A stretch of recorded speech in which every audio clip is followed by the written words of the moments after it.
rekaman kamera pengawas, tampak seorang pria mengendarai sepeda motor membawa kabur seorang anak laki-laki. Kerabat sang bocah sempat mengejar, tapi pelaku tancap gas dan lolos.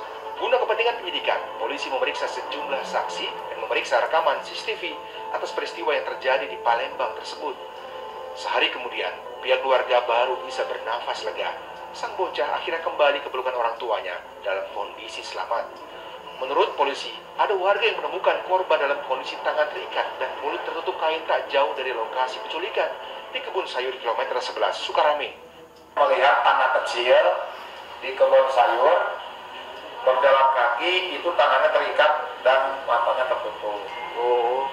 Terus diambil oleh orang itu, kemudian orang tersebut ditaruh di rumahnya, sampai akhirnya dia malam hari mendapat informasi bahwa ada orang yang kehilangan anak.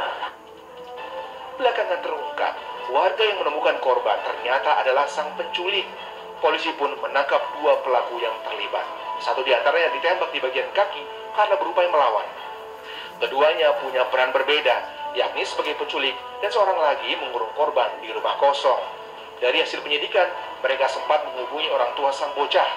Karena telepon ibu korban dibawa polisi, pelaku pun gagal meminta uang tebusan 100 juta rupiah. Bingung ditambah takut perbuatannya terbongkar, tersangka mengaku menemukan korban di jalan dan menyerahkan bocah tersebut ke polisi.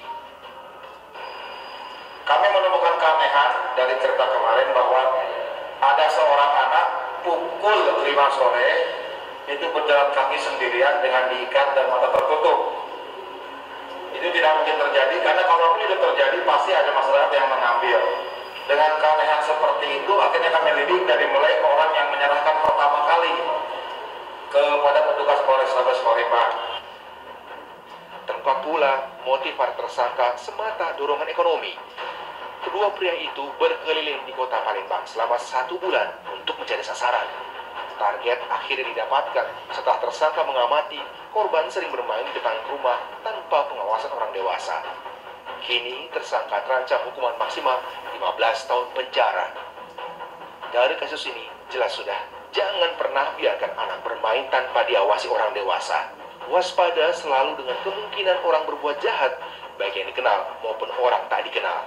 Bila mungkin, segera bekali anak dengan kemampuan bela diri.